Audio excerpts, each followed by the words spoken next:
এই পৃথিবীতে আদম হইতে নবী করিম সাল্লাল্লাহু আলাইহি সাল্লাম পর্যন্ত 1,00,000 মতান্তরে 2,24,000 পয়গাম্বর, 313 জন নবী, এর মধ্যে কোনো নারী নাই। এটা না থাকার কারণ কি? 1,24,000 পয়গাম্বর, 313 জন নবী। আল্লাহ কোন নারীকে নবী রাসূল বানাইল না, কারণটা কি? নারী হইল গোডাউন। নারীর পেটের মধ্যে যত নবী রসুল আছে সব নবী রসুলই কিন্তু মায়ের গর্ভ থেকে দুনিয়াতে আসছে।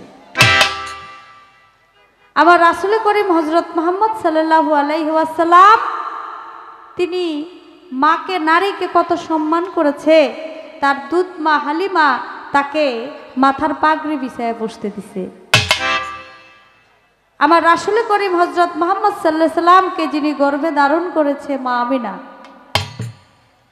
তাহলে এর চাইতে বড় পাওয়ার কি থাকতে পারে? তো প্রথমবারেই, এটা আমার প্রশ্ন না, পালাও না, এটা একটু ব্যক্তিগত জানার বিষয়। এরকম থাকে না? আলগাবাড়ি, আরে কি এর বাটা আলগাবাড়ি, একটু ওই যে আলাপ সালাপ করার একটা ব্যবস্থা আর কি। স্যামরাই করছে নতুন বিয়া, বাসর ঘরে গিয়া কি কইব খুঁজা পায় না তো।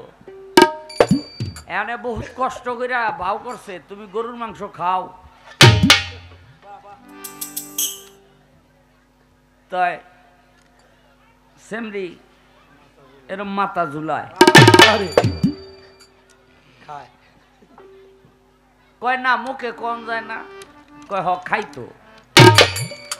এটু কইয়াই চুপ রইছে। আধা ঘন্টা পর মেয়েটাই জিগায়, তো আপনিও গরুর মাংস খান? কয় কয় কম যায় না, কয় হ খাই। কয় তাইলে এই বাসর ঘরের মধ্যে গরুর মাংস আপনিও খান আমিও খাই, এটা কি হইলো? কয় না একটু আলাপ সালাপ করলাম।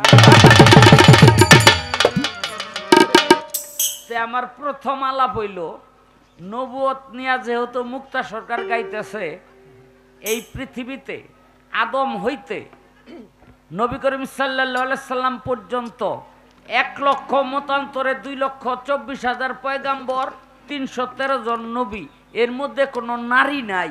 এটা না থাকার কারণ কি? বাহ, আলাপ সালাপ। এই যে মাসাসিরা, আপনারা যারা ঝগড়ার নিয়ত করে আইছেন, ঝগড়াটা কালকে সকালে করবেন, আজকের জন্য স্থগিত রাখেন। 2 টাকা মোট সহ্য করতে হয় না, মেয়েদের মধ্যে কোনো নবীও নাই, পয়গাম্বরও নাই, কোনো রসুলও নাই। হ্যাঁ, তে এটা নাই কেন? এই নবুয়তের একটা প্রশ্ন আমি তারে করলাম। এটা আলাপ সালাপ, এটা প্রশ্নের মধ্যে না। একটা গান করি, তারপরে তার প্রশ্ন করার চেষ্টা করি আর কি। ওরে ডুব দিলে রূপ দেখতে পাবি, ওরে তুই ডুব দিলে রূপ দেখতে পাবি,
অনুরাগের গান ডাকিলে কত সাধু মোহন ভেসে চলে বিজলির মতো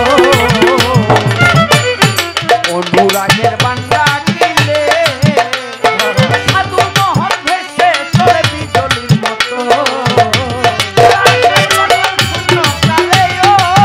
ও তারাই আকাশ পাতাল শূন্য কারে রে তারাই আকাশ পাতাল শূন্য কালে রে তারা করে বিচরণ গুরুর রূপ সাগরে ডুবে দে করে পাগল মন দয়াল রূপ সাগরে ডুবে দে করে পাগল ওই তুই ডুব দিলে রূপ দেখতে পাবি রে ও তুই ডুব দিলে রূপ দেখতে পাবি রে আমি খুঁজে মহাজন গুরুর রূপ সাগরে ডুবে দে করে পাগল মন ভাবের রূপ সাগরে ডুবে দে করে পাগল মন নদীর পারে বসে ভাবছে আমার মন সময় দেখি আসেনি কখন ও নদীর কূলে বসে ভাবছে আমার মন আমি ঢেউ গুনিয়ার সময় দেখি আসেনি কখন পারে বসে ভাবছে আমার মন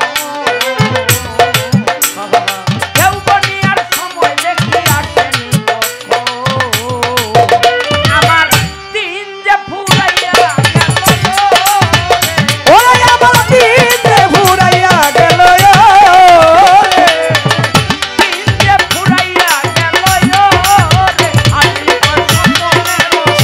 এই গুরু ডুবে দে করে পাগল মন গুরুর রূপ সাগরে ডুবে দে করে পাগল মন ও তুই ডুব দিলে রূপ দেখতে পাবি রে ও তুই ডুব দিলে রূপ দেখতে পাবি রে আমি খুলে মহাজন গুরুর রূপ সাগরে ডুবে দে করে পাগল মন গুরুর রূপ সাগরে ডুবে দে করে পাগল মন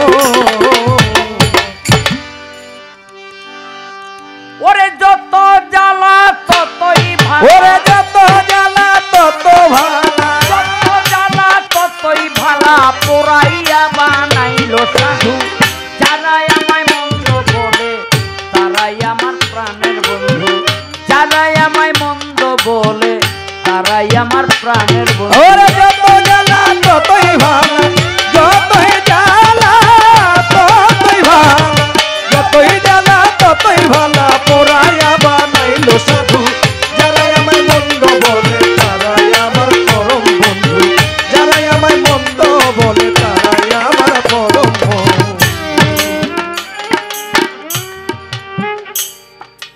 নবুয়ত বেলায়েত গান চলবে সভাকারে বেলায়েতের ভাগ দিয়েছে আমারে ওরে নবুয়ত লইয়া যাবে গাইয়া মুক্তা সরকার প্রথমবারে দুই এক কথা জিজ্ঞাসা দরকার তাই তো আমি প্রথমবারে জিজ্ঞেস করতে চাই একটু উপরে গিয়া জিজ্ঞেস করবো আমি ভাই একটু খেয়াল করে শুনবেন হ্যাঁ ও লিপটাস আমি তো আবার এক জায়গায় ঠিক থাকি না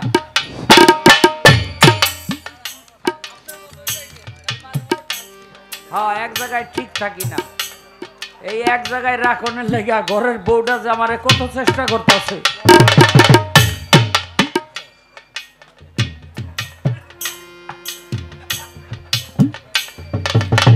আপনাকে রাখতে পারতেছে না ঠিক না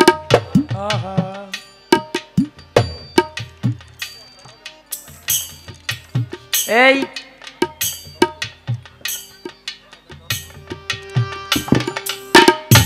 দেখেন আল্লাহ পাক ওয়াহাদাতের বাগানে একা ছিলেন, একাশ্বর, একাশ্বর, তার আর সঙ্গী কেউ ছিল না, যাকে বলা হয় সহস্রা। এজন্য সাধক রজ্জবালী দেওয়ান সাহেব একটি গান লিখেছেন, ছিল আশ্রয় শূন্য সহস্রারে সে যে মহান শক্তি স্বরূপ ছিল গুপ্ত ধনাগারে সৃষ্টির আগে পরোয়ারে সৃষ্টির আগে পরোয়ারে সেই ধনাগার হইতে যখন আপনি হলেন চেতন নিজকে নিজে প্রকাশিতে হলো সৃষ্টির আকিঞ্চন সে যে মহান শক্তি ছিল 6 ভাগে বিভক্ত হলো নাম ভাগ নিরাকার রইল 5 ভাগে পাঞ্জাতন ধরে গড়ে সৃষ্টির আগেই পরোয়ারে কোথায় ছিল সহস্রার আর দেখেন অজান্তেই কত মিল কেউ কারো ধর্মের খবর রাখে না তারপরে কত মিল ব্রহ্মখণ্ডে বলা হয়েছে শ্রীকৃষ্ণ তিনি ছিলেন গোলক ধামে এই গোলক ধামের নিগুড় কথাটাই আপনার মহাশূন্য আর সহস্রারের নিগুড় কথাটাই মহাশূন্য এদিকে আমাদের ধর্মগ্রন্থ বলতেছে নূরে মোহাম্মদ থেকে সমস্ত কিছুর সৃষ্টি ওদিকে ব্রহ্মখণ্ড বলতেছে শ্রীকৃষ্ণের দেহ থেকেই সমস্ত কিছুর সৃষ্টি অথচ ইসলাম ধর্ম আসছে 1500 বৎসর আর সনাতন ধর্ম আসছে 5000 বৎসর আগে কারোর সাথে কারো সম্পর্ক নাই যোগাযোগ নাই অথচ মিল কত আমি জানি না আমার ক্ষুদ্র জ্ঞানে এগুলো বুঝি না আমি একেবারেই ছাত্র অসহায় বুঝার কোনো উপায় আমার নাই যখন তত্ত্বগুলো নিয়ে নাড়াচাড়া করি তখন একা একাই হাসি আস্তে এখন ওই সহস্রারে যখন আমার আল্লাহ ছিলেন সেখানে সৃষ্টি করলেন মোহাম্মদী নূর ওই নূর হতে সৃষ্টি করলেন সমস্ত কিছু যার মধ্যে 1,24,000 পয়গম্বর 312 জন নবীও আছে খুব খেয়াল করে শুনবেন 1 লক্ষ মতান্তরে 2,24,000 পয়গম্বর 312 জন নবীও আছে আর আমরা তো আছি আমরাও আছি এখন আল্লাহ পাক বললেন হে রুহানি তোমরা কি আত্মসমর্পণ করবে অর্থাৎ তোমরা কি ঈমান আনবে ঈমান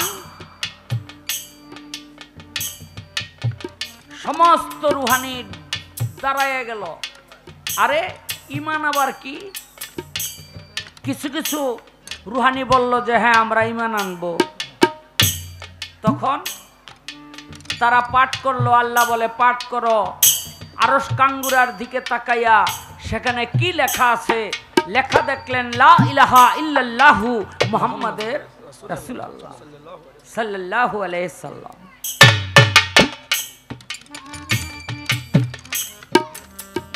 তারপরেও কিছু রুহানি বলল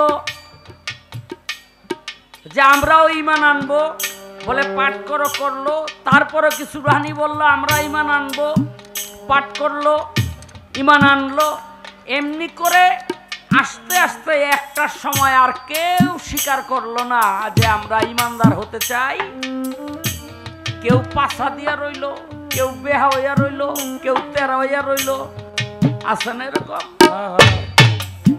হ্যাঁ এই দুনিয়ার মধ্যে আইসাও ওগুলো বেহা তেরাই হয়ে রইছে ওগুলি 1000 ফিট আইলেও সোজা হবে না আস্তে আমার প্রশ্ন কিন্তু মুক্তা সরকার সামনে আইতাছে তোমার রেডি থাকতে হইবে এখন আমার নবী আসলো সবার শেষে, কলেমা হইল কি? লা ইলাহা ইল্লাল্লাহ, নাকি মুহাম্মাদুর রাসূলুল্লাহ। আর আদম যখন ছিল তার কলেমা ছিল কি?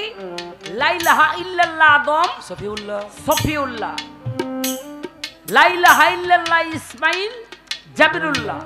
লা ইলাহা ইল্লাল্লাহ ইব্রাহিম খলিলুল্লাহ, খালিলুল্লাহ। লা ইলাহা ইল্লাল্লাহ ঈসা রুহুল্লাহ। এমনি করে তখন কলেমাগুলো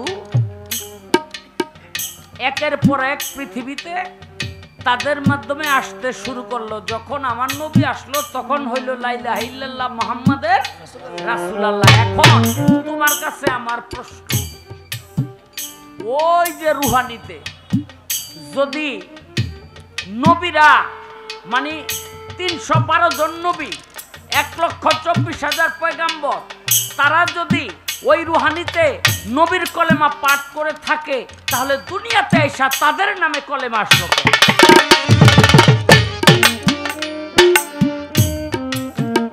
এটা হলো আমার বড় কথা। 2 নাম্বার হইল, যদি বলেন যে তাদের নামে কলেমা আসলো তাতে দোষের কি, তাহলে আমি বলবো যে ওই রুহানিতে যদি এই পৃথিবীতে তাদের নামে কলেমা হয়, তাহলে রুহানিতে কি তারা নবীর নামে কলেমা পড়ে নাই? একজন চেয়ারম্যান সাহেবরে ভোট দিয়া কয়দিন পর নিজে চেয়ারম্যানই দাবি করে, কেমনে? এটা আমার মাথায় ঢোকে না। আমার একটু বুঝাইয়া দিবা, তারা কি ওই রুহানিতে কলেমা পড়ছিল না পড়ে নাই? যদি না পড়ে থাকে তাহলে তারা মুসলমান হয় কি করে, ইমানদার হয় কি করে? আর যদি পড়ে থাকে তাহলে নিজের নামে কলেমা প্রচার করে কিভাবে? আস্তে রাখ।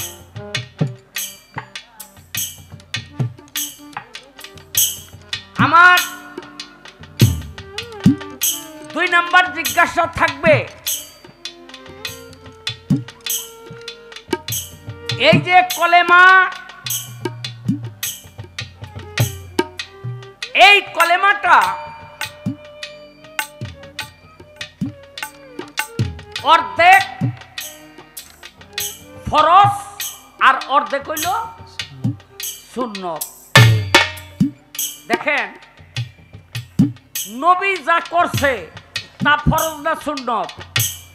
কথা কন না কে ডরাননি? নবী যা করছে সুন্নত, আর আল্লাহ যা করছে ফরজ, তাই না? আচ্ছা এই বেটা পোত পোত পরে কর। এই আরশ কাঙ্গুরার মধ্যে মুহাম্মদী নূর যখন রাখলো, 70,000 বছর পর্যন্ত মুহাম্মদী নূরের জপতে আরম্ভ করলো লা ইলাহা ইল্লাল্লাহ।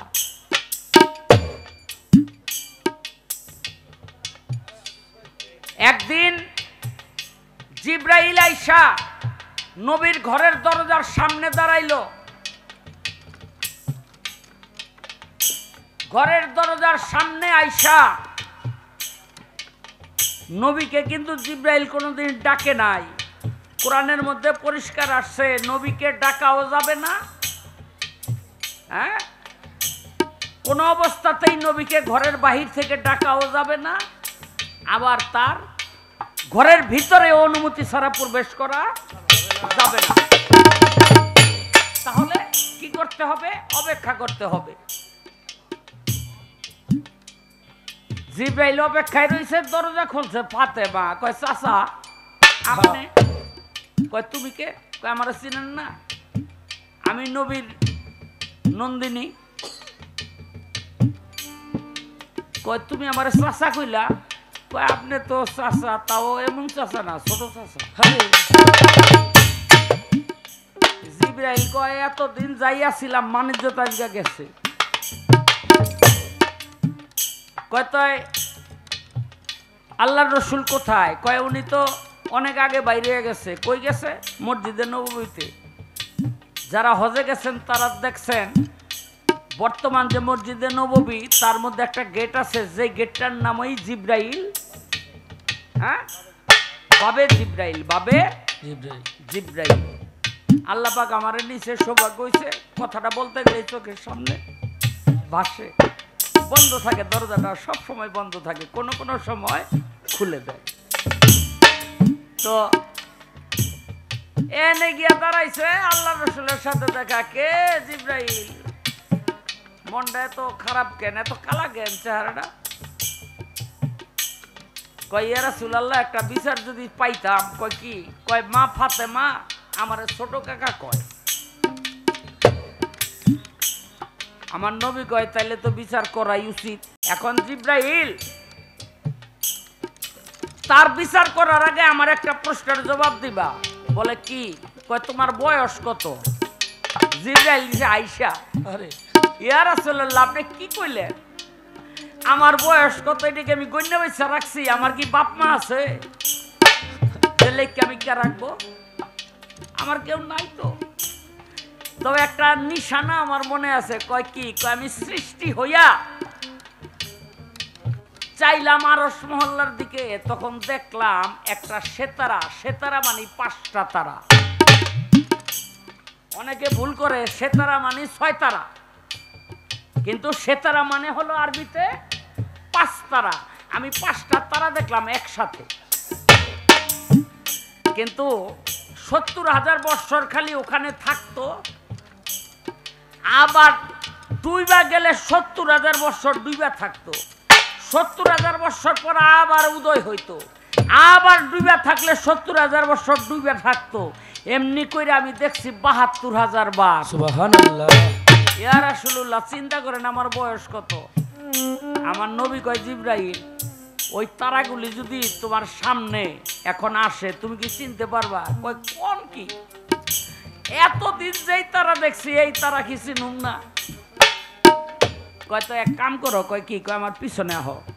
গেছে পিছনে, পিছনের কাপড়টা টান দেয়া উঠাইয়া ওই যে মোহরে নবুয়ত, ওই মোহরে নবুয়তের মধ্যে আল্লাহর রাসূল কয় জিব্রাইল রে, তুই একবার ভালো করে তাকাইয়া দেখতো এটার মধ্যে ওই তারাগুলি দেখা যায়নি?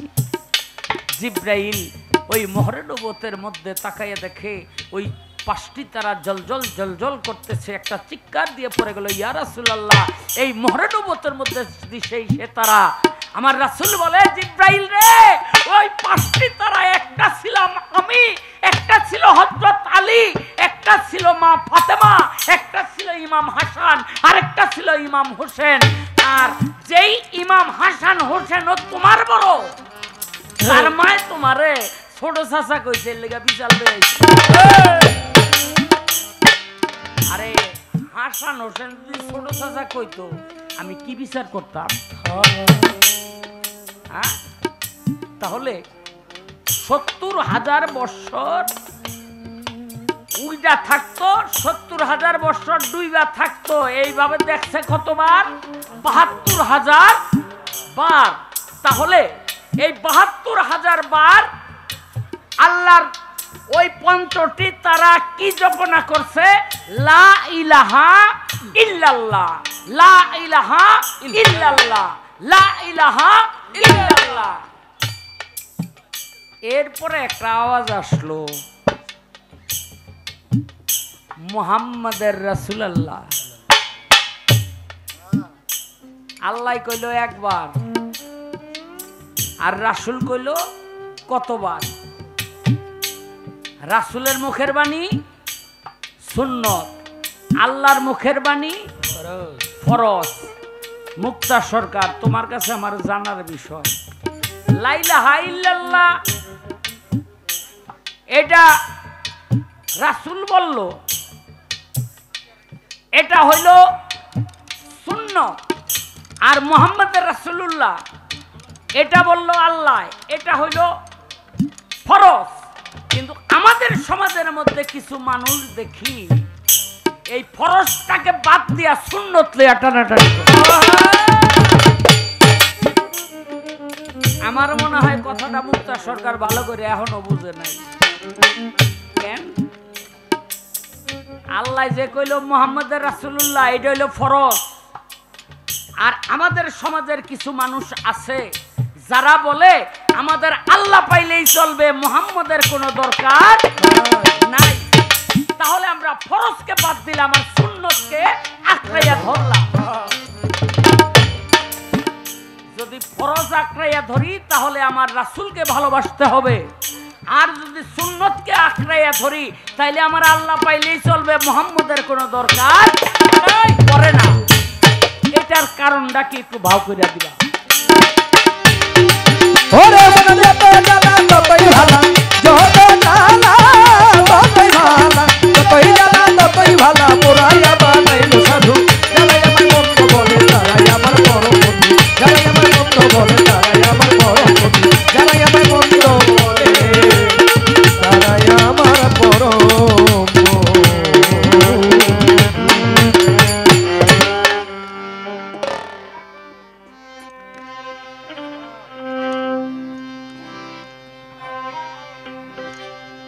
রবে না এ ধন জীবন যৌবন, তবে কেন মন তোমার এত বাসনা? রবে না এ ধন। বেয়াদবি মাফ করবেন, একটা কথা কয়ে যাই, ইউটিউব চ্যানেলগুলো আছে আপনারা তার চেয়ে বড় চ্যানেল। 3 পুরুষের বেশি কোনো সম্পদ সাধারণত স্থায়ী হয় না। 3 পুরুষের বেশি, যার দাদাই করে, তার পোলায় খায়, তার নাতি পর্যন্ত টিকে। আর আমলের সম্পদ এটা কখনো শেষ হয় না। দুনিয়ার ধন 3 পুরুষের বেশি থাকে না। তাই বাবারে, আমরা যেই যা করি না কেন, আমরা যেন আমাদের মুর্শিদের করণ করে মরতে পারি। যেই ধনের ধনী হইলে আর গরিব হওয়ার কোনো ভয় থাকে না। রবে না এ ধন জীবন যৌবন, তবে কেন মন তোমার এত বাসনা? রবে না এ ধন জীবন যৌবন, তবে কেন মন তোমার এত বাসনা? রবে না এ ধন জীবন যৌবন, তবে কেন মন তোমার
প্রহ্লাদ চরিত্র দেখো দৈত্য ধামে কত কষ্ট পেল সেই হরি নামে। হায় প্রহ্লাদ চরিত্র দেখো চিত্ত ধামে কত কষ্ট করে সেই হরি নামে। প্রহ্লাদ চরিত্র দেখো দৈত্য ধামে কত কষ্ট পেল সেই হরি নামে। জলেতে ডুবালো, আগুনে পোড়ালো, আরে জলেতে ডুবালো কত আগুনে পোড়ালো। জলেতে ডুবালো, আগুনে পোড়ালো, তবু না ছাড়িল শ্রীরাম সাধনা। রবে নাই ঘর মন যৌবন, তবে কেন মন তোমার এত বাসনা কারো। রবে নাই ঘর জীবন যৌবন, তবে কেন মন তোমার এত বাসনা কারো। রবে নাই ঘর। বাজান একটা কথা বলি, যদিও আপনারা জানেন আমাদের দরবারের মধ্যে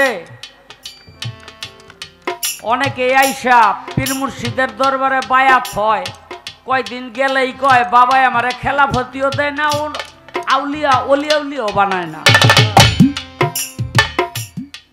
আছে না নাই এরকম? কোন কোন ভক্ত তো পীরের কাছে সাড়াম করে, বাবা আমার কাছে মুড়ি দনের লেগা 70,000 মানুষ প্রত্যেক দিন আমার বাড়িতে লাইন দেয়। কত মুড়ি খরচ থাকেন, কয় আপনি যে খেলাভূতি দেন না। আরে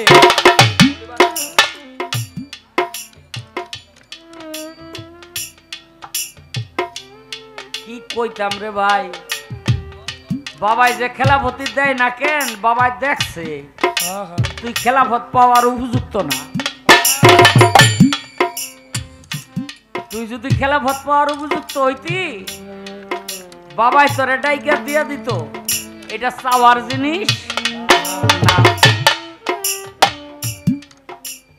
বাবাই কইছে বেয়াদবি মাফ করবেন, আমার বাড়িতে বাবা তুই একটা খাসি লই আহিস। আপনি লয়ে গেছেন 4 ডিম। একবারও মনে মনে চিন্তা করেন নাই যে গুরুর বাক্য তো ফরজ? কি কর, গুরুর বাক্য ফরজ। আপনি লয়ে গেছেন 4 ডিম, আবার গিয়া কইতেছেন বাবা ব্যবসা বাণিজ্য এবার ভালো না, আনবার বাড়ি নাই। আরে মিছা কথা কইতে যা যা লাগে সব বাসাতে রেডি করে লয়ে গেছেন। আসলে কি আপনি দয়ালের সবাই নিজেকে দিতে পারছেন? আপনার খেলাভূতিটা দিব। আপনাদের এলাকার মহান সাধক আপনারা সবাই জানেন আব্দুর রশিদ সরকার, জানেন কিনা? আজিমপুর কতটুকু দূর? এই কাছেই। কত ভালো মানুষ যে ছিল। আমি হেমায়েতপুর বাসে নাইমা হাইটা তার বাড়িতে গেছি। এই যে মমতাজ বেগম, তার সাথে আমি ক্যাসেট করব, কোম্পানি আমারে টাকা দিয়ে পাঠাইছে। গেছি,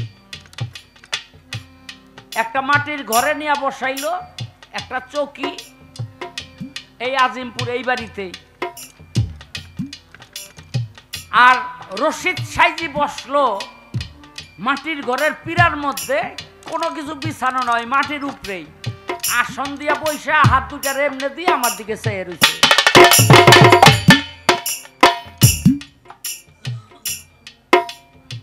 আর ম্যাডাম বসলো চোখের উপরেই এক কোনায়। তা আমারে কয় ভাই কেন আসছেন বলেন? আমি বললাম এক কোম্পানি আপনার আমার ক্যাসেট করাইব পালা গান 3টা, কয় টাকা দিবেন? 9,000। আমি কই আমি সহজ সরল, আমি কই দেখেন ওই কোম্পানি আমাকে বলছে আপনাকে 4,500 টাকা দিবে। তো উনি শোনার পর গেল, আমি মনে মনে করলাম, কইলাম যে মনে হয় আমার এত দূর থেকে আইছি, কিছু খাওয়াইবো, খাওয়ান আনতে গেছে। তো বইয়া রইছি, তো সরকার সাহেব আমার দিকে এমনি চেয়ে রইছে, শালম ভাই আপনি কি ক্যাসেট সত্যি করাবেন? আমি কি হ ভাই। কই আপনি টাকা দিবেন 4,000। আমি কই আপনি কিন্তু ভুল শুনছেন, আমি বলছি 4,500। কয় আমি ঠিকই শুনছি, ও যে গোয়াটা গুন্না দিয়ে গেল এই জন্য 500 কমছে। আমি কিন্তু বুঝি নাই সে যে রাগ কইরা চলে গেছে। কয় আবার যদি এরকম গুন্না দেয় আরো 500 কইরা কমবো। আমি তার দিকে তাকাই রইলাম। আমি অগ্রিম যেই টাকা কয়টা আনছিলাম দিলাম, কয় দায়িত্ব আমি নিলাম। আমি গান টান করাইয়া 4,500 টাকা হাতে দিলাম, 500 টাকা আমারে দিয়া কয় এই টাকাটা আমার না, এটা আপনার। আমি না করছি না 4,000 দিবেন, 4,000-ই আনলো। এর নাম হলো রশিদ সরকার, গুরু ভক্ত। আপনারা জানেন না মেয়েটারে মাইরা ফেলাইছে, মামলা মোকদ্দমা কত কিছু। তুলাসান খবর দিয়া কয় রশিদ রে আমার একটু দরকার, তুই তাড়াতাড়ি আয়। খাজে দেওয়ান ঢাকা, পুরান ঢাকা। গিয়া দেখে পীরের দুই পাশে যেই দুইজন খুনি বাপার পুত বয়ে রইছে। রশিদ সরকার কয় বাবা যারা আমার মাইয়াডারে মারলো তাগো লই আপনি বয়ে রইছেন? কয় হ। তোর মাইয়া মারছে, ওরা দুইজন আমার কাছে বাহেত হইছে, এখন ওরা দুইজন তোর পীর ভাই, বিচারের ভাতটা তোর উপরই দিলাম।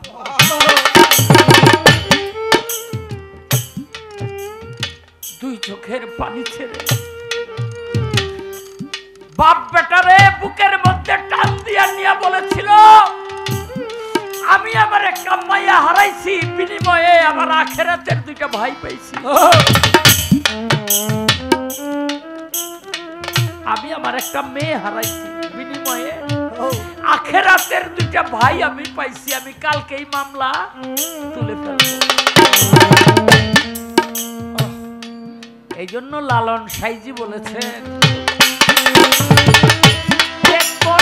কালা ও চরণের আশা জানো না রে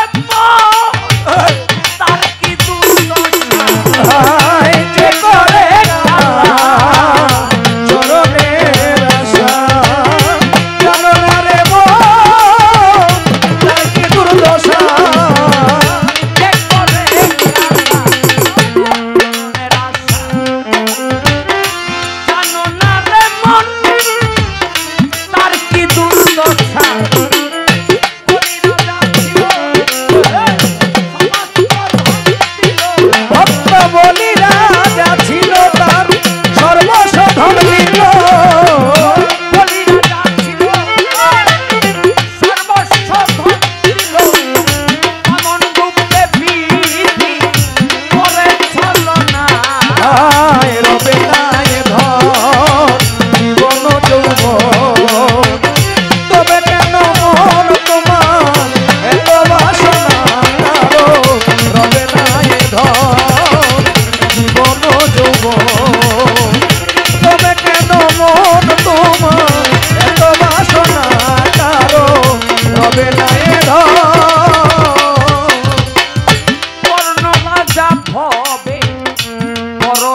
ধন জীবন যৌবন করবে কেন মন তোমার এত বাসনা কারণ রবে না এ ধন ওই কাছে মনের দেশে মন ভয় দেখিব বসে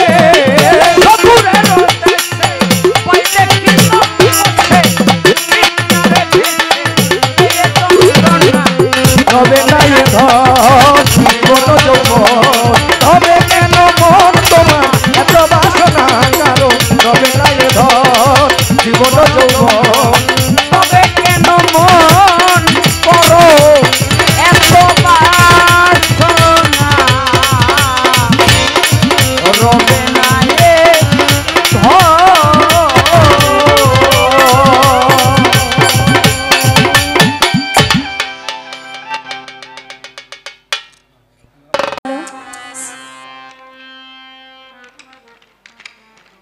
আমাদের বন্ধনা প্রার্থনা শুরু হওয়ার পর কর্তৃপক্ষ থেকে পালা ঘোষণা করে দিয়েছেন নবুয়ত এবং বেলায়েত। যাকে সৃষ্টি না করলে আল্লাহ পাক রাব্বুল আলামিন 18,000 মাখলুকাতের কুল কায়নাত সৃষ্টি করতেন না, একটি ধূলিকণাও সৃষ্টি করতেন না। যিনি আপনার আমার সারা জাহানের নবী, আমার আল্লাহ বলেছেন তিনি আমারও নবী, সে আমার রাসূল করিম হযরত মুহাম্মদ সাল্লাল্লাহু আলাইহি ওয়াসাল্লাম। সেই নবীজির নবুয়ত বেলায়েত সম্পর্কে আলাপ আলোচনা করব আমরা। আপনারা দূর দূরান্ত থেকে বাউল বিচার গান শোনার জন্য এখানে উপস্থিত হয়েছেন যারা, সকলের প্রতি সালাম জানাই। সুন্দর পরিবেশ আপনারা করে দিয়েছেন গান করার জন্য। শিল্পী যত বড় হোক যত ছোট হোক সে কখনো মঞ্চে দাঁড়িয়ে গান করতে পারে না যদি শ্রোতারা তাদেরকে সহযোগিতা না করে। আপনারাই সেই সহযোগিতাটা আমাদেরকে করছেন, এর জন্য ধন্যবাদ জানাই, ভক্তি জানাই আপনাদের প্রতি। বাংলাদেশের তথা বহির্বিশ্বে যার সুনাম খ্যাতি ছড়িয়ে আছে আমার শ্রদ্ধাভাজন ব্যক্তি শাহ আলম সরকার, তিনি বেলায়েতের পালা নিয়ে চমৎকার কিছু কথা আমাদের মাঝে বলে গেলেন, আমার কাছে কিছু প্রশ্ন রেখে গেলেন। কর্তৃপক্ষ থেকে আমাকে নবুয়তের পালা দিয়েছেন। বাংলাদেশের মধ্যে অত্যন্ত ক্ষুদ্রতম গায়িকা আমি, যারা গান করছে সকলের চাইতে ক্ষুদ্রতম গায়িকা আমি দেশে দেশে ঘুরি আপনাদের মতো মানুষের চরণধুলি দোয়া আশীর্বাদ পাওয়ার জন্য। আপনারা উভয় শিল্পীর জন্য দোয়া করবেন। পালা করতে গিয়ে কথা বলতে গিয়ে যদি আমার কোনো ভুল ত্রুটি হয়ে যায় আল্লাহর হস্তে আপনাদের সন্তান হিসেবে, ছোট বোন হিসেবে আমাকে ক্ষমা করে দিবেন। প্রথমেই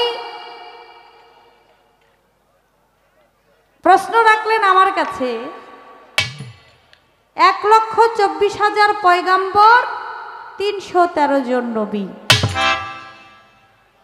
আল্লাহ কোন নারীকে নবী রাসূল বানাইল না, কারণটা কি?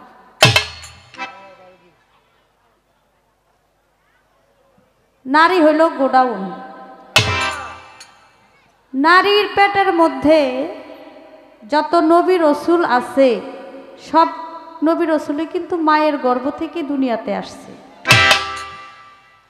আবার রাসূল করিম হযরত মুহাম্মদ সাল্লাল্লাহু আলাইহি ওয়াসাল্লাম তিনি মাকে, নারীকে কত সম্মান করেছে।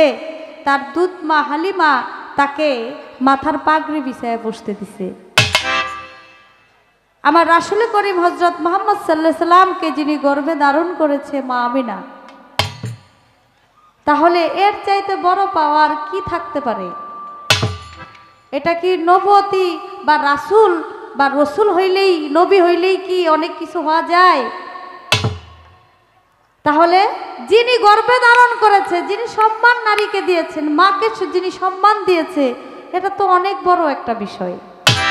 নবী রাসূলকে যিনি গর্ভে ধারণ করেছে, এটা তো আমি মনে করি অনেক বড় সম্মান আল্লাহ তাদেরকে দিয়ে দিয়েছে। এ জায়গায় রাসূল হইল না কেন, নবী হইল না কেন নারী, এটা তো আল্লাহই ভালো জানে। হওয়ার প্রয়োজন মনে করে নাই। কেন? এটা একজন নারী হয়ে আমার রাসূলকে গর্ভে ধারণ করেছেন, নবী পয়গম্বরকে গর্ভে ধারণ করেছেন, এটা তো অনেক বড় সম্মান। এই সম্মানের উপযোগী আর কোনো সম্মান হইতে পারে না। তাই এর জন্যই আমার আল্লাহ পাক রাব্বুল আলামিন নারী বলেন, নারীকে যে সম্মান দিয়েছে, আমার রাসূল যে সম্মান দিয়েছে, এর জন্য নবী বা রাসূল হওয়ার দরকার পড়ে না, কারণ তারা নবী রাসূলকে গর্ভে ধারণ করেছে। এই একটা প্রশ্ন।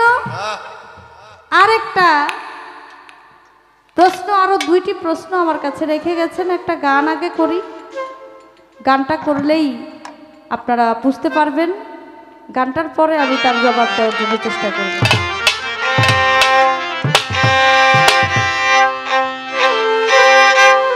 এই পৃথিবীর আগে পয়দা, এই পৃথিবীর আগে পয়দা, এই পৃথিবীর হ্যাঁ আগে পয়দা ভালো ভালো ছিলেন আমার রাসূলুল্লাহ ইয়া মুহাম্মদ, হাবিবাল্লাহ ইয়া মুহাম্মদ, রাসূলুল্লাহ ইয়া মুহাম্মদ, হাবিবাল্লাহ। এই পৃথিবীর আগে পয়দা, এই পৃথিবীর আগে পয়দা ছিলেন আমার রাসূলুল্লাহ ইয়া মুহাম্মদ, হাবিবাল্লাহ ইয়া মুহাম্মদ, রাসূলুল্লাহ ইয়া মুহাম্মদ, হাবিবাল্লাহ। শুনে খোদার আজব কাহিনী, কত অজ্ঞানী হইয়া যায় জ্ঞানী। শুনে খোদার আজব কাহিনী,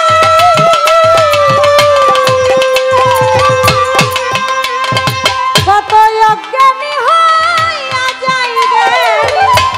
নিরাকারে ছিলেন ও নিরাকারে ছিলেন তিনি, নিরাকারে ছিলেন তিনি। 90,000 ইয়ার্স থেকে লায়া মুহাম্মদ, হাবিবাল্লাহ ইয়া মুহাম্মদ, রাসূলুল্লাহ ইয়া মুহাম্মদ, হাবিবাল্লাহ। ও এই পৃথিবীর আগে পয়দা, এই পৃথিবীর আগে পয়দা ছিলেন আমার রাসূলুল্লাহ ইয়া মুহাম্মদ, হাবিবাল্লাহ ইয়া মুহাম্মদ, রাসূলুল্লাহ ইয়া মুহাম্মদ, হাবিবাল্লাহ। রোজ ফ্লাওয়ার বেশ বিউটিফুল, এ কথাটি নয় কোনো ভুল। রোজ ফ্লাওয়ার বেশ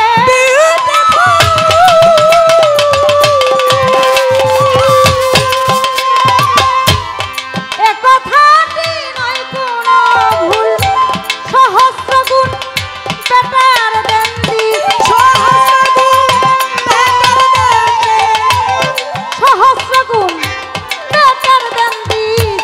দিস মোহাম্মদ কামলেওয়ালা ইয়া মুহাম্মদ, রাসূলুল্লাহ ইয়া মুহাম্মদ, রাসূলুল্লাহ ইয়া মুহাম্মদ, হাবিবাল্লাহ। ও এই পৃথিবীর আগে পয়দা, এই পৃথিবীর আগে পয়দা ছিলেন আমার রাসূলুল্লাহ ইয়া মুহাম্মদ, হাবিবাল্লাহ ইয়া মুহাম্মদ, রাসূলুল্লাহ ইয়া মুহাম্মদ, হাবিবাল্লাহ।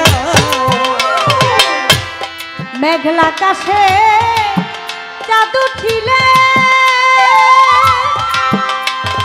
চাঁদকে ঢেকে রাখে মেঘের আড়ালে। মেঘলা আকাশে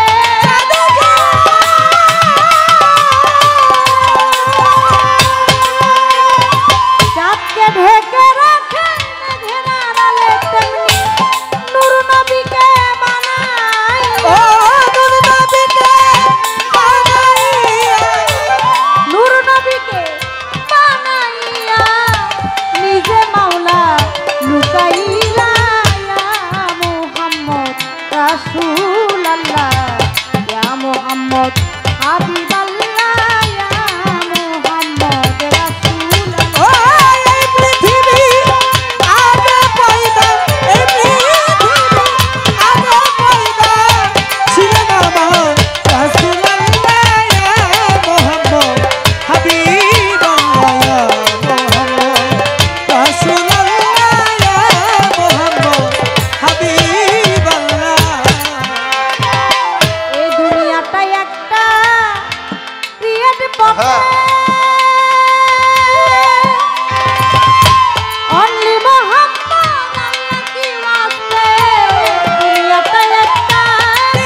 হে প্রভু দয়াল মাইতি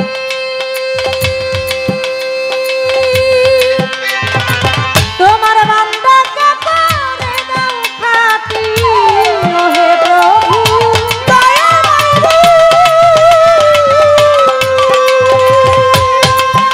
ও তোমার বান্দাকে করে দাও খাতি আমি করি এই বিনতি ও আমি করি এই বিনতি আমি করি এই বিনতি একে আমি পাত্তার পাগলা মুহাম্মদ রাসূলুল্লাহ ইয়া মুহাম্মদ হাবিবাল্লাহ ইয়া মুহাম্মদ রাসূল ও এই পৃথিবী আগে পয়দা এই পৃথিবী আগে পয়দা ছিলেন আমার রাসূলুল্লাহ ইয়া মুহাম্মদ হাবিবাল্লাহ ইয়া মুহাম্মদ রাসূলুল্লাহ ইয়া মুহাম্মদ হাবিবাল্লাহ এই পৃথিবী আগে পয়দা ও এই পৃথিবী আগে পয়দা এই পৃথিবীর আগে পয়দা ওরে ছিলেন আমার রাসূলুল্লাহ ইয়া মুহাম্মদ হাবিবাল্লাহ ইয়া মুহাম্মদ রাসূলুল্লাহ ইয়া মুহাম্মদ হাবিবাল্লাহ ইয়া মুহাম্মদ রাসূলুল্লাহ ইয়া মুহাম্মদ হাবিবাল্লাহ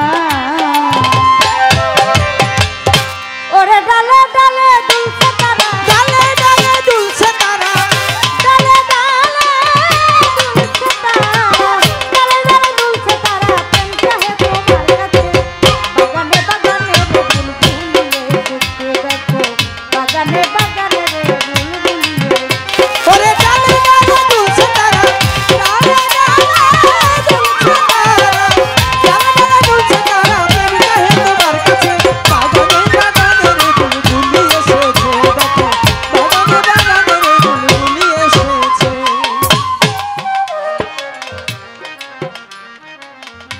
আমার আল্লাহ পাক রব্বুল আলামিন অনেক নবীকে নবুয়তি দিয়েছিল শুনেন মন দিয়া আমার রাসূলের নবুয়তিটা একটু ভিন্ন ছিল সবাই যাই বলিয়া কারণ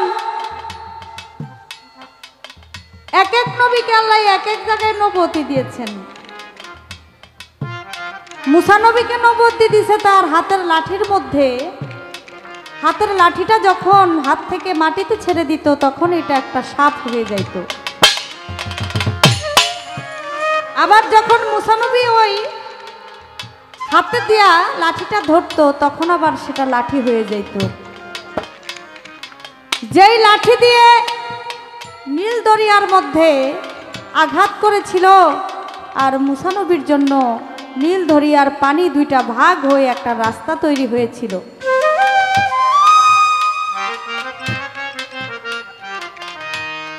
ইউসুফ নবীকে নবুয়তি দিয়েছিল তার চেহারার মধ্যে যেই চেহারা স্বপ্ন যোগে জুলেখা বিবি দেখে পাগল হয়ে যায় সুলেমান পয়গম্বরকে নবুয়তি দিয়েছিল তার হাতের আংটির মধ্যে সে আংটি দিয়ে যা খুশি তা করতে পারত এক এক নবীকে আল্লাহ এক এক জায়গায় নবুয়তি দিয়েছেন আমার নবী করিম হযরত মুহাম্মদ সাল্লাল্লাহু আলাইহি সাল্লামে নবুয়তি দিয়েছিলেন তার পৃষ্ঠ মুবারকে সুবহানাল্লাহ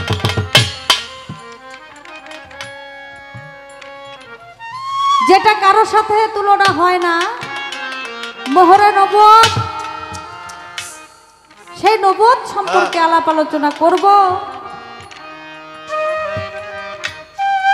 আমার কাছে প্রশ্ন রাখে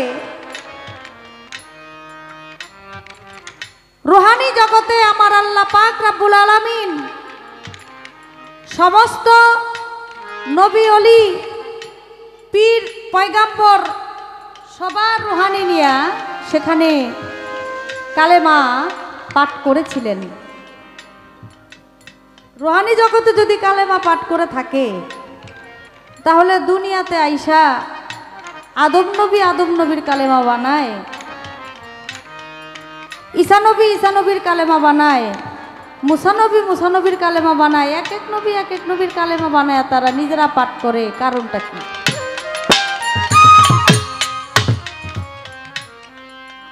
সাফায়াতের কান্ডারি আমার রাসূল হবেন সবাই জানেন ভাই। আমার আল্লাহ দুনিয়াতে পাঠাইলেন, সে প্রথম সবার শেষে আসছেন। তাই আমার নবী কিন্তু সর্বশ্রেষ্ঠ সর্বপ্রথম নবী, কিন্তু তারে পাঠাইছে একেবারে শেষে, যার পরে আর কোনো নবী আসে নাই। এটার চিন্তা ভাবনা আমার আল্লাহ পাক রাব্বুল আলামিন এটা আগেই করে রেখেছেন। যারা বলতেছেন যে নিজে কালেমা বানাইছে, তাদের কোনো ক্ষমতা নাই যদি আল্লাহ তাদেরকে আদেশটা দেয়, কারণ তারা তো আল্লাহর নবী। আল্লাহ যদি তাদেরকে না বলেন তাহলে তারা বানাইতেন না। তাদের কিন্তু আদম নবীর কিন্তু উম্মত ছিল, মুসা নবীর কিন্তু উম্মত ছিল, নূহ নবীর কিন্তু উম্মত ছিল। তাদের কালেমাটা তারা এর জন্য বানাইছে, তাদেরকে যেন মানুষ বিশ্বাস করে তাদের দিনে আসে। নূহ নবীকে আমার আল্লাহ পাক রব্বুল আলামিন শরীয়তের নবী বানাইছে। নূহ শব্দের অর্থ রোদনকারী। তিনি এত কান্নাকাটি করছে, আমার আল্লাহ তারে খুশি হয়ে শরীয়তের নবী বানাইছে। কিন্তু দেখা যায় একদিন নূহ নবী দুই হাত তুলে বলে, আল্লাহ আমার কথা তো কেউ শোনে না, আমার কালেমা কেউ পড়ে না, আমার দিনে তো কেউ আসে না। আমার আল্লাহ বলে, তোমার দিনে যদি কেউ না আসে, তুমি একটা বড় করে নৌকা বানাও। এই কথাটা কিন্তু বাজান আপনারা সবাই জানেন। যারা তোমার দিনে আসবে, যারা তোমার কালেমা পড়ে তোমার দিনে আসবে, তারাই রক্ষা পাবে। আর যারা তোমার নৌকাতে উঠবে না, তোমাকে মানবে না, তাদেরকে আমি আল্লাহ ধ্বংস করে দিব। সব নবী কিন্তু আমার নবীকে মানছে এবং জানছে, কিন্তু তারপরেও আমার নবী করিম হযরত মুহাম্মদ সাল্লাল্লাহু আলাইহি সাল্লাম সবার শ্রেষ্ঠ, কিন্তু তারপরেও ঈসা নবী বলেন, মুসা নবী বলেন, আদম নবী বলেন, ইব্রাহিম খলিলুল্লাহ বলেন, তারা নিজেরা কালেমা এটা বানায়া তাদের নিজের দিনে মানুষদেরকে নিজের কাছে আনছে, নিজের উম্মত বানাইছে, নিজের দিনে আনছে। নবীর প্রতি যে একটা বিশ্বাস, সে বিশ্বাসটা আদায় করছে।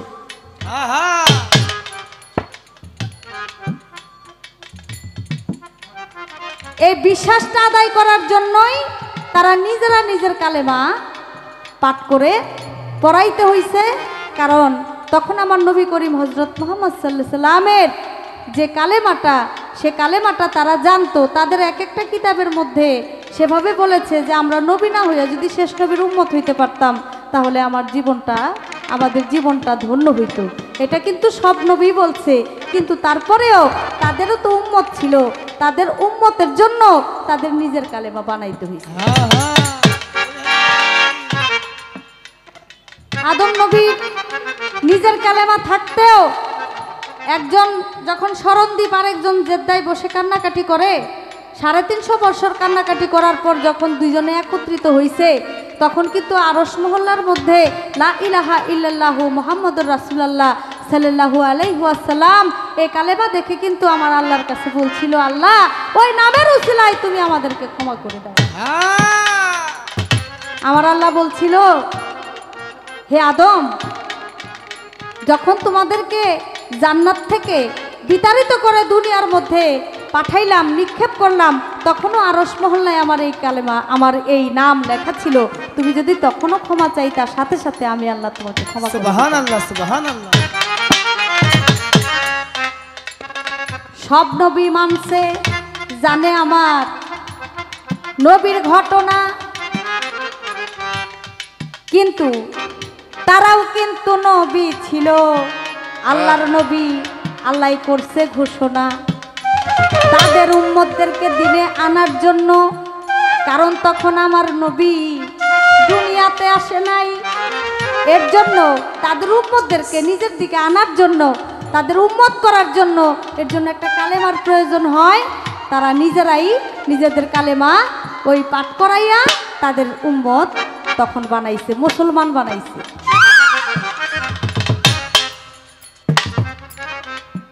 আচ্ছা, আমি আপনার কাছে একটা কথা, এখান থেকে আমি যদি কথাটা ভুলে যাই এর জন্য আমি আপনার কাছে কথাটা আগেই জানতে চাই। মেরাজে গেলেন আমার নবী করিম হযরত মুহাম্মদ সাল্লাল্লাহু আলাইহি সাল্লাম, সেখানে আমার আল্লাহর সাথে দেখা সাক্ষাৎ হইছে, আমার আল্লাহর কাছে তিনি বায়াত হইছে। যখন আমার এক পদা বাকি থাকতে আমার আল্লাহ বলে যে আমি মুরিদানের সাথে দেখা করি না, তখন আমার নবী বলছিল যে আমি এখন কার কাছে মুরিদ হব, কোথায় যাব? তখন আল্লাহ বলছিল যে তোমার সামনে, তোমার ডান হাতটা সামনের দিকে বাড়ায়া দাও। সামনের দিকে যখন বাড়ায়া দিছে, দেখে একটু পরে চোখ খুলে দেখে তার এক হাতের সাথে আরেক হাত লেগে আছে। তো সেখানে নবী মুরিদ হইছে। আচ্ছা, আপনি যেই পেজটা আমার মধ্যে ধরছেন যে কালেমা, আমার নবী করিম হযরত মুহাম্মদ সাল্লাল্লাহু আলাইহি সাল্লামের কালেমা সব নবীরা রুহানি জগতে পড়ছে, সব নবীরা রুহানি জগতে পড়ছে। দুনিয়ায় এসে নিজেদের কালেমা তারা জাহির করলো কেন? নবীর কালেমা তারা জাহির করে নাই, কারণটা ছিল কি? এই প্রশ্ন রাখছেন আমার কাছে। তাহলে নবী করিম হযরত মুহাম্মদ সাল্লাল্লাহু আলাইহি সাল্লাম তিনি তো আমার আল্লাহর কাছে মুরিদ হইছে। যদি দু নবী মুরিদ হয়ে থাকে, তাহলে এই যে যে নবীগুলো, ঈসা নবী বলেন, মুসা নবী বলেন, দাউদ নবী বলেন, ইব্রাহিম খলিল নবী বলেন, আদম নবী বলেন, তারা কি মুরিদ হয়েছিল কিনা? কঠিন প্রশ্ন। কারণ আল্লাহ যদি বলে থাকে আমি বেমুরিদানের সাথে দেখা আসতে, আমি বেমুরিদানের সাথে দেখা করি না, নাকি? যদি আল্লাহ এই কথা বলে থাকে যে আমি বেমুরিদানের সাথে দেখা করি না, তাহলে এই যে তারা যে আল্লাহর নবী, তারা কি আল্লাহরে দেখে নাই? অবশ্যই দেখছে। আর যদি দেখতে হয় তাহলে মুরিদ হইতে হইছে। তাহলে তারা কি আল্লাহর কাছে মুরিদ হয়েছিল কিনা? যদি মুরিদ হয়ে থাকে, এটা দলিলটা কোথায় আছে আপনি বলে দিবেন যে তারাও আদম নবী আল্লাহর কাছে মুরিদ হইছে, নূহ নবী আল্লাহর কাছে মুরিদ হইছে, মুসা নবী আল্লাহর কাছে মুরিদ হইছে। এমন 24,000 1,24,000 পয়গাম্বর, মতান্তরে 2,24,000 পয়গাম্বর, 313 জন নবী মুরিদ হইছে আল্লাহর কাছে। এটা আপনি একটু দেখাইবেন। ওরে ডালে ডালে দুলছে তারা, ডালে ডালে দুলছে তারা, ডালে ডালে দুলছে তারা, প্রেম চাহে তোমার কাছে, বাগানে বাগানে রে বুলবুলি এসেছে, বাগানে বাগানে রে বুলবুলি এসেছে। আমার আল্লাহ বলে, রাসূল আল্লাহ আমার নবী বলে লা ইলাহা ইল্লাল্লাহ, কিন্তু বর্তমানে দেখা যায় ফরজ বাদ দিয়াই সুন্নত, সুন্নত বাদ দিয়াই ফরজ কেটাই না নেই। বলে আল্লাহকে পাইলে আর কোনো কিছুর দরকার নাই, এইরকম কিছু লোকে যাই কইয়া, নাকি? আল্লাহরে পাইলে নবী দরকার নাই, এইরকম কিছু লোক বলে। সুন্নত রাইখা ফরজ নিয়ে টানাটানি করে, কারণটা কি? কারণটা তো বন্ধনার আসরে আপনি বলে গেছেন। কিছু কিছু লোক, কিছু কিছু মানুষ তারা আমার নবীকে বলে নবী নূরের তৈয়ারি না, নবী মাটির মানুষ, নবী নূরের নবী না, এরকম কিছু কথাবার্তা মানুষ বলে। নবীর যখন দুরূদ শরীফ পড়ে তখন দাঁড়ায় আর নবীর কায়াম করে না। আবার নবীকে মাটির মানুষ বলে, আবার নবীকে নিজের বড় ভাইয়ের সমতুল্য মনে করে, নাউজুবিল্লাহ মিন জালে। এ কথা তো আপনি বলে গেছেন। যারা ফরজ থুইয়া, সুন্নত থুইয়া ফরজ নিয়ে টানাটানি করে, তারা তো ওই দলের লোক। যারা সুন্নত থুইয়া ফরজ, ফরজ নিয়ে যারা টানাটানি করে, সুন্নতের দরকার নাই, আমাদের রাসূলের দরকার না, আমরা আল্লাহ পাইলেই চলে, তারা তো ওই দলের লোক। ওই দলের লোকদেরকে আমি আর কি কমু, কারণ এখানে অনেক ইউটিউব চ্যানেল আছে, বেশি কথা বলাও যাবে না। কারণ কথা বললে যে কি হয় এটা তো আমাদের কিছু কিছু শিল্পীর বেলা আপনারা দেখছেন না? কারণ ইউটিউবে তো সব কথা সম্পূর্ণভাবে ছাড়ে না, একটার কথা 10 দিন পরে গিয়া ছাড়ে, আরেকটার কথা 10 দিন আগে ছাড়ে। এই আগে পরে ছাড়তে গিয়া মানুষের মনের মধ্যে একটা বিভ্রান্তির সৃষ্টি হয়ে গেলে তখন শিল্পীর দোষ হয়, বলে শিল্পী এই কথাটা এইভাবে বলছে। আসলে পুরা কথাটা যদি ছাইয়া দেয় তাহলে কিন্তু একটা শিল্পীর দোষ হয় না। আমাকে যেই কথার থেকে যেই জায়গার থেকে উনি আমারে প্যাচ দিছে এই কথা সম্পূর্ণ যদি আমি খুলে বলি কালকা সকালে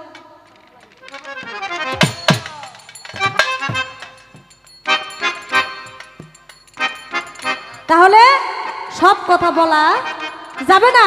আপনারা ইশারাতে বুঝেন, আপনারা ইশারাতেই জানেন তারা কোন দলের লোক। তারা ওই দলের লোক যারা এই কথা সালম ভাই যে কথা বলে গেছে, যারা এরকম কথাবার্তা বলে, এরকমভাবে চলাফেরা করে, নবীকে সম্মান করে না, তারা হলো ওই দলের লোক। ভাই ওই দলের কথা আমার কাছে জিজ্ঞাসা করে লাভ নাই। আপনি আমার পালা দিছে নবুয়ত, পারলে নবুয়ত সম্পর্কে আমার কোনো কিছু জিজ্ঞাসা করে নবুয়ত সম্পর্কে কথা না জিজ্ঞাসা কইরা নবীর ওই নবী কেন অন্য নবীরা কেন কালেমা পড়লো না, অন্য কে কি করলো না, এটা তো আমার জানার দরকার নাই। এগুলো এই কথা কোনের লেগে তো আমার নবুয়তের পালা দেয় নাই। নবুয়তের পালা যেই জন্য দিছে আপনি এইখান থেকে আমার প্রশ্ন করেন 2-4টা কথা, যদি আমি জানি কব, না জানলে আপনি জবাব দিবেন। শুধু শুধু আপনি আমার পেছে ভালাইন না, ঠিক আছে না? কারণ মাথা ভরা বুদ্ধি তো, এই মাথা লয়ে যে কই ঘুমায় আমি বুঝি না কিছু। কথা 4-5টা কইয়া চুপ করে বসে রইছে, টাকা কত গুণ বকশিস লইয়া। আর আমার ইচ্ছা মতন খালি কথা কইতাছে, মুক্তা সরকার কথা কইব, পাবলিক বিরক্ত হইব, একটু পরে কই বেশি কথা কইেন না, খালি গান গান। কারণ বেশি কথা বলার তো একটা ভাব আমার কইরা দিয়া গেছে, না কইও তো পারতাছি না। ওরে ডালে ডালে দুলছে তারা, ডালে ডালে দুলছে তারা, ডালে ডালে দুলছে তারা, প্রেম চাহে তোমার কাছে। বাগানে বাগানে বুলবুলি এসেছে, বাগানে বাগানে বুলবুলি এসেছে। আচ্ছা, আমরা গুরুর কাছে যাই, গুরুর কাছে মুরিদ হই। গুরু হলো স্বামী, ভক্ত হলো স্ত্রী, নাকি? গুরু হলো স্বামী, ভক্ত হলো বা শিষ্য হলো স্ত্রী। এই যে গুরুর কাছে মুরিদ হইয়া গুরু যদি স্বামী হয়, এটা হলো আধ্যাত্মিক কথা, আমি আপনারা জিজ্ঞাসা করতেছি। গুরু যদি স্বামী হয়, গুরুকে স্বামী বলা হয়, ভক্ত হয় স্ত্রী, আমি জানতে চাই তাহলে গুরুরে ভক্তরা যে বাবা ডাকে, বাবা ডাকে কারণটা কি? গুরু যদি স্বামী হয়, ভক্ত যদি স্ত্রী হয়, তাহলে গুরুরে যে বাবা ডাকে, আর গুরু যে ভক্তরে বাবা ডাকে, মা ডাকে, ডাকে না? ভক্ত যদি গুরুর কাছে যায়, গুরুরে গিয়া কয় বাবা, ভক্তি দেয়, ওই যে কয় যে খাসি দাও, গরু দাও, ঠিক আছে বাবা আমি নিয়ে আসতেছি, বা নিয়ে আসলো, আচ্ছা বাবা আনছো। গুরুও কিন্তু বাবা কয়, ভক্তরে ছেলেরে কিন্তু ছেলেও কিন্তু বাবা কয়। কিন্তু আপনাদের আধ্যাত্মিক বিষয়ে বেলায়েতের যুগে বেলায়েতের মধ্যে বলে গুরু হলো স্বামী আর ভক্ত হলো স্ত্রী। এই বিষয়টা আমার একটু খোলাসা করে দিবেন। গুরু ভক্তের স্বামী হয় কেমনে, আর ভক্ত স্ত্রী হয় কেমনে, আর বাবা ডাকে, এটা কারণটা কি? ডালে ডালে দুলছে তারা, ডালে ডালে দুলছে তারা, ডালে ডালে দুলছে তারা, প্রেম চাহে তোমার কাছে। বাগানে বাগানে বুলবুলি এসেছে, বাগানে বাগানে বুলবুলি এসেছে। ডালে ডালে দুলছে তারা, ডালে ডালে দুলছে তারা, প্রেম চাহে তোমার কাছে। বাগানে বাগানে বুলবুলি এসেছে, দেখো বাগানে বাগানে বুলবুলি এসেছে, দেখো বাগানে বাগানে বুলবুলি